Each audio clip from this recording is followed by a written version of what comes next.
దేవుడు చూస్తే ఏమంటాడు? ఇస్సాకు భయపడొద్దు అన్నాడు. ఏమన్నాడండి? త్వరగా చెప్పాలి. భయపడొద్దు అని దయచేస్తున్నాడు. అసలు ఇస్సాకుని సంబోధించాలి మనం ఉంటే ఏమంటాం తెలుసా? ఓ ఇస్సాకు, నువ్వు చేసింది ఏంటి? అబద్ధాలు చెప్పావు కదా, కాబట్టి ఈరోజు నుంచి నీ సంబోధన ఏంటి తెలుసా? అబద్ధికుడా అని పిలుస్తా. అంతేనా కాదా? ఒక దొంగతనం చేస్తే ఏమంటారు? త్వరగా చెప్పండి, త్వరగా చెప్పండి. దొంగ. ఒక అబద్ధాలు చెప్తే అబద్ధికుడు అంటాడు. ఒకడు కోపంగా మాట్లాడితే చాలా బాగా చెప్తున్నారు, ఏమంటారు? కోపిష్టి అంట. ఎందుకు చెప్తున్న ఈ మాట అంటే, వాస్తవంగా ఇస్సాకు చెప్పిన అబద్ధాన్ని బట్టి ఇప్పుడు ఏమనాలి? త్వరగా చెప్పండి. అబద్ధికుడైన ఇస్సాకా అనాలి. ఒక మంచి మాట చెప్తా, జాగ్రత్తనండి. దేవుడు ఎప్పుడు కూడా ఇస్సాకు, నువ్వు అబద్ధం ఆడావు కదా, నువ్వు అబద్ధికుడు కదా అని ఎప్పుడు అలా లేబుల్ చేసి ఏలు పెట్టి ఎప్పుడు మాట్లాడలే. ఏమంటాడు తెలుసా? ఏమంటాడు తెలుసా? నా దాసుడైన అబ్రహాము, నీ తండ్రి అయిన అబ్రహాము దేవుడనయ్యా నేను. ఓ మాట చెప్పాలని ఆశపడుతున్నా. నువ్వు అబద్ధం ఆడినంత మాత్రాన నేను విడిచిపెట్టాను అనుకోకు. నువ్వు అబద్ధం ఆడినంత మాత్రాన నీ ఆశీర్వాదాన్ని దొంగలిస్తా అనుకోకు. నువ్వు అబద్ధం ఆడినంత మాత్రాన నీ సంతాన్ని శపిస్తా అనుకోకు. మళ్ళీ ఏమంటాడు చూడండి, నేను నీకు తోడై ఉన్నాను గనుక భయపడకుము, నా దాసుడైన అబ్రహామును బట్టి నేను ఆశీర్వదించి నీ సంతానమును విస్తరింపజేస్తానని చెప్పాను. బాగా వినండి. అదే మనమైతే ఏమని పిలుస్తామండి? అబద్ధికుడైన ఇస్సాకు అని పిలుస్తాం. Yes are no? ఎస్ అనే వాళ్ళు చేద్దండి. ఎందుకు చెప్తున్న ఈ మాట అంటే, ఒక బంధము చల్లారిపోవడం గల కారణం ఏంటి తెలుసా? ఒక చిన్న మిస్టేక్ని పట్టుకొని మనం వారి పేరుగా, వారి ప్రవర్తనగా, వారి యొక్క నిర్వచనముగా, వారి డెఫినిషన్గా ఎప్పుడైతే మనం చిత్రీకరిస్తామో ఆ బంధాలు కూలిపోతాయి. ఎందుకు చెప్తున్న ఈ మాట అంటే, అవును వాస్తవమే, ఇస్సాకు వాస్తవంగా అబద్ధం ఆడాడు, తప్పు వాస్తవంగా చూస్తే ఇస్సాకు నిర్మోహమాటంగా నిస్సందేహంగా ఏం చేశాడండి? అబద్ధం ఆడాడు. సరే, మీరు అనొచ్చు, అబ్రహాము ఇస్సాకుని అబద్ధం ఆడితే ఇస్సాకుని ఎందుకు దేవుడు తిట్టలేదు? సరే, ఈ క్వశ్చన్ వేయకముందు ఇంకో క్వశ్చన్ అడుగుతా. అసలు ఇస్సాకు కంటే ముందు ఇస్సాకు వాళ్ళ నాన్న ఇలాంటి వాడు తెలుసా? కొన్ని బుద్ధులు కుటుంబాల్లో వంశపారంపరంగా వస్తాయి. వాటిని చాలా సిన్సియర్గా మనం భావితరాలకు అందిస్తాం. దాన్ని జనరేషనల్ కర్సెస్ అని కొందరు అంటారు, కొందరేమో జెనెటిక్ ట్రైట్స్ అంటారు. మానసిక శాస్త్రజ్ఞులు ఏమంటారండి? జెనెటిక్ ట్రైట్స్ అండి. అది వాళ్ళ బ్లడ్లో ఉంటుందండి, డిఎన్ఏలో ఉంటుందండి. ఇస్సాకు ఏం పెద్ద అబద్ధికుడు అని ఫీల్ అవ్వకండి, వాళ్ళ నాన్న పెద్ద పిహెచ్డి కదా. అసలు ఇస్సాకుకి అబద్ధాలు ఎవరు నేర్పించారు తెలుసా అండి మీకు? ఆకాశంలో వచ్చి ఇస్సాకు అబద్ధం చెప్పలే. అసలు అది వంశం యొక్క పేరు ప్రతిష్టల్ని ఇస్సాకుల నమ్మకంగా భావితరాలకు అందించడానికి ప్రయత్నించాడు. ఎందుకంటే ఇస్సాకు కంటే ముందు ఎవరు అబద్ధం చెప్పారు? Abraham, number 1 liar. Same story. ఎవరి గురించి అబద్ధం చెప్పాడు? సారా గురించి అబద్ధం చెప్పి సారాతో మరి డీల్ కుదుర్చుకో. ఇంకా నెక్స్ట్ లెవెల్ అబద్ధం అది. ఆర్కెస్ట్రేటెడ్ టీమ్ వర్క్ లై అంటే ఏమైనా ఉందంటే ఎవరిదండి అది? చెప్పండి. అబ్రహాందే. అది ఒక్కసారి కాదు సుమి, 2 సార్లు సిన్సియర్గా ఏం చెప్పాడండి? అబద్ధం ఆడాడు. ఎవరు? త్వరగా చెప్పాలి. ఈరోజు మీరు కోఆపరేట్ చేస్తేనే త్వరగా ముగిస్తాం, లేకపోతే ఆలస్యమైనా నన్ను నిందించవద్దు. సిన్సియర్గా అబ్రహాము ఇస్సాకు యొక్క తండ్రి రెగ్యులర్గా ఏం చెప్తాడండి? అబద్ధాలు ఆడతాడు. ఇప్పుడు అడుగుతున్న ప్రశ్న, అంత ప్రొఫెషనల్ లయర్ ఒకవేళ లై డిటెక్టర్ పెడితే కూడా చాలా కాన్ఫిడెంట్గా చెప్తాడు, మా సిస్టర్ అని. చేతికి పెట్టి అసలు ఏం సెన్సేషన్స్ ఉండవు, ఎమోషన్స్, రియాక్షన్స్ ఉండవు. Yes, she is my sister. వాళ్ళకి షాక్ అయిపోయి లాస్ట్కి సారా కూడా షాకే. ఇంత కాన్ఫిడెన్స్ ఎక్కడి నుంచి వచ్చిందని. అంత అబద్ధికుడు ఎవరండి? అబ్రహాం. అదే మనమైతే ఏమంటాం తెలుసా? ఏం దరిద్రపు కాంతంరా ఇస్సాకు నీది, మీ అయ్యకి అదే బుద్ధి. చెప్పరండి త్వరగా. నీకు అదే బుద్ధిరా, ఆయన ఏమో పీజీ చేశాడు, నువ్వేమో దాన్ని పిహెచ్డి చేయబోతున్నావురా. అసలు మీ కుటుంబమే దరిద్రపు కుటుంబం రా. ఎప్పుడు ఇదే, ఒకడు దొంగ అంటే ఇంకోటి గజ దొంగ, ఒకడు రౌడీ అంటే ఇంకోడు ఇంకా భయంకరమైన రౌడీ, ఒకడు కంత్రి అంటే ఒకడు దినకంత్రి. ఎట్లా తయారైనరా మీ కుటుంబం అంతా అని చెప్పి అబ్బాబాబాబాబాబా, అసలు మిమ్మల్ని ఎందుకు ఏర్పరచుకున్నారు? మనము సీన్ చేయమంటే చేస్తాం కదండి. ఆ రాత్రి ఇస్సాకు గురించి రాసి, ఆ రాత్రియే యెహోవా అతని దగ్గరకు వచ్చి, ఒకరు మనం వస్తే ఏమంటాం తెలుసా? రే అబద్ధం ఎట్లా ఆడబోద్ది ఏందిరా నీకు, సిగ్గులేదురా నీకు, అసలు అసలు అసలు అబద్ధికులు పరలోక రాజ్యములో డిస్క్వాలిఫైడ్, రిజెక్టెడ్. ఇక్కడి నుంచి ఇంకొకసారి నువ్వు నిబంధనలు నీ అంటే కూడా పడతాయి నీకు. అంటామా లేదండి? ఎందుకు చెప్తా ఈ మాట అంటే, ఒక అద్భుతమైన సత్యం. I always want to tell you, covenant is powerful than your failure. నీ వైఫల్యము కంటే నిబంధన గొప్పది, అది ఎప్పటికీ ఓడిపోదా. ఒక్కసారి నిబంధన చేశాను, అబ్రహాము నీ తండ్రిన అబ్రహాము దేవుడను, నువ్వు ఫెయిల్ అవ్వచ్చుగాక, నీతో ప్రామిస్ చేసిన నేను ఫెయిల్ అయ్యే ప్రసక్తి లేదు. యెహోవా అబద్ధమాడుటకు, యెహోవా అబద్ధమాడ జాలడో, ఆయన అబద్ధమాడుటకు ఆయన నరరూపి కాదా. You might have failed but I have never failed. ఒక క్రైసిస్ వచ్చింది, బహుశా నువ్వు అబద్ధం ఆడవే. ఒక మాట చెప్తాను, అద్భుతమైన సత్యం, దయచేసి ఈ మాట గమనించండి. ఎప్పుడు కూడా నిందలేసేది, లేబుల్ పెట్టేది, నువ్వు ఇది అది అది చెప్పేది ఎవరు తెలుసా? దేవుని లక్ష్యం కాదు. దేవుని లక్ష్యం కానే కాదు. ఒక బంధంలో ఊరికే ఇది నువ్వు ఇది ఇది ఇది నువ్వు ఇది ఇది నువ్వు అని అంటున్నావు అంటే నీకేం లక్ష్యం ఉంది తెలుసా? బైబిల్లో సాతానుకు ఒక పేరు ఉంది. ప్రకటన గ్రంథం 12:10. అబ్రహాంకి ఎట్లయితే పేరుందో, అబ్రహాము దేవుని సేవకుడు అని పేరుందో, సైతాన్ కూడా ఒక పేరు ఉంది. ఏం పేరండి? ఆది నుండి సహోదరుల మీద నేరము మోపు వాడైన అపవాది. దయచేసి రండి. సాతాను టాలెంట్ ఏంది? త్వర చెప్పండి. నేరాలు మోపుతాడు. కాబట్టి మన జీవితంలో ఎవరన్నా ఇలా నేరాలు మోపుతున్నారనుకోండి, వాళ్ళకి బిరుదు ఇచ్చేయండి, సాతాన్కే బచ్చే అని. యాక్చువల్ టైటిల్ అదే కదా, సహోదరుల మీద నేరము మోపువాడైన అపవాది అని ఉంది. మరి వాన్ పనులు చేసేటోని ఏమంటారు? సరే ఏమంటారని అనుకోండి, అర్థమైన చాలా అందరికీ అర్థమైందిలేండి. ఎందుకు చెప్తున్నా ఈ మాట తెలుసా? చాలా కుటుంబాలు చీలిపోవడానికి, బంధాలు పాడవడానికి ప్రధాన కారణం ఏ స్నేహమైనా సరే. రండి, సామెతల గ్రంథము, బుక్ ఆఫ్ ప్రావర్బ్స్, దయచేసి ఈ మాట 17వ అధ్యాయం 9వ వచనం. దయచేసి ఈరోజు చాలా కుటుంబాలు, బంధాలు కుప్పకూలిపోతున్నాయి. సమాధానయుక్తంగా స్టార్ట్ అవ్వాల్సింది ఈరోజు రణరంగంగా మారాయి. ఈరోజు ప్రేమ అనే బంధము చీలిపోయి, ఈరోజు కుటుంబాలు కూలిపోయి, బంధాలు నాశనం అవడానికి ప్రధాన కారణం ఏంటో రండి, సామెతలు 17వ అధ్యాయం 9వ వచనం. ఈ యొక్క స్నేహితుల దినోత్సవం మందు, ముఖ్యంగా ఈ దినమందు, ఫ్రెండ్షిప్ డే అందు ఈ ప్రాముఖ్యమైన సత్యాన్ని గుర్తిస్తాం. ప్రేమను వృద్ధి చేయగోరువాడు తప్పిదములు దాచిపెట్టును, జరిగిన సంగతి మాటి మాటికి ఎత్తువాడు మిత్రభేదము సేరు. ఒక జరిగిన సంఘటనని మాటి మాటికి లేపుతున్నామంటే రాసి పెట్టుకో, ఆ స్నేహం ఏమవుతుంది? కూలిపోక తప్పదు. ఇది జ్ఞాని మాటలు, ఇది దేవుని మాటలు ముమ్మాటికి నెరవేర్చబడతాయి. నువ్వు నిజంగా ఆ బంధాన్ని కాపాడుకోవాలని నీకు ఆశ ఉందా? ఒక ప్రేమ బంధాన్ని కాపాడుకోవాలని ఆశ ఉందా? ఒక స్నేహ బంధాన్ని కాపాడుకోవాలని ఆశ ఉందా?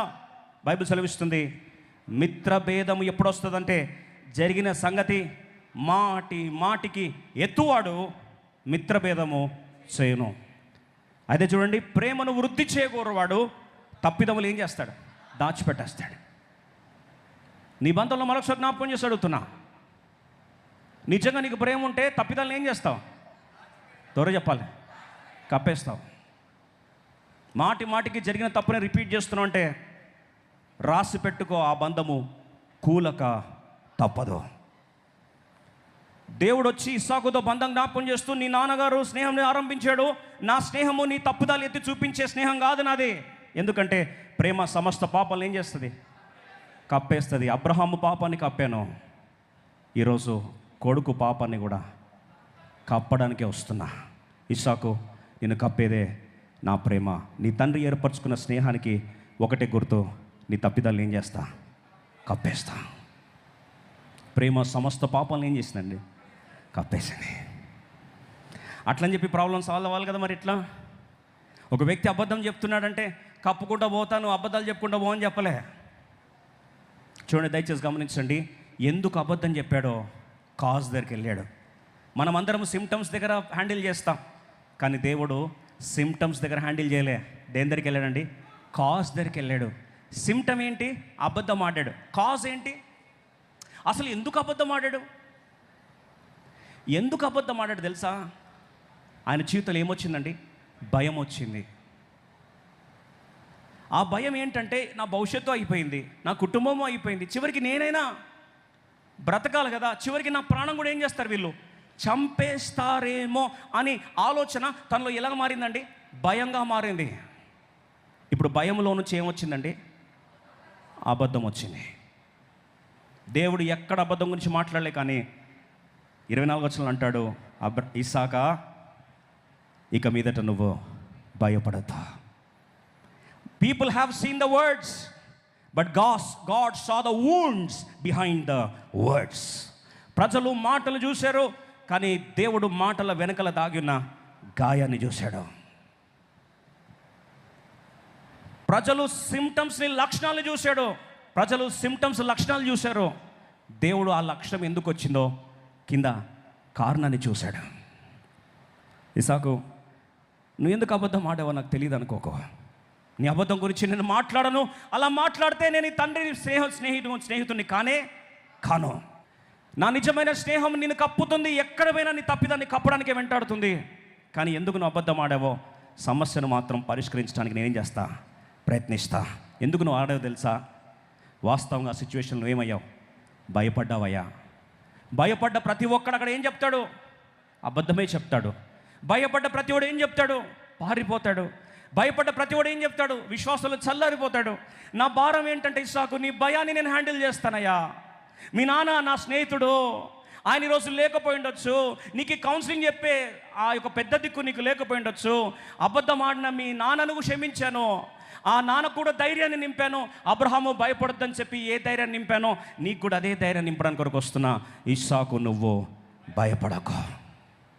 సరే, భయపడిపోయి ఇప్పుడు చివరికి ఆ భయాన్ని పరిష్కారం కొరకు మాట్లాడుతున్న సందర్భంలో మరి భవిష్యత్తు వాగ్దానాలు ఇవన్నీ నెరవేరుతాయంటే వెంటనే జ్ఞాపకం చేస్తా అంటాడు, నేను అబ్రహామును బట్టి నిన్నేం చేస్తా? ఆశీర్వదిస్తా. నిన్నేం చేస్తా? నీ సంతానాన్ని విస్తరింపజేస్తా. వాగ్దానము చల్లారిపోయే ప్రసక్తి లేదు. నువ్వు చల్లారిపోయిన వాగ్దానాలు చల్లారిపోయే ప్రసక్తి లేదు. వాగ్దానం ఇచ్చిన వాడని ఎవరు? నమ్మదగిన వాడను. You may be faithless, but I'm faithful. నీ విశ్వాసం చల్లారిపోయినొచ్చు, కానీ నా విశ్వాసం చల్లారిపోలే. అందుకొరకు జ్ఞాపకం చేస్తుంటాడు, నువ్వు మారినా నేను మాత్రము మారలేదు.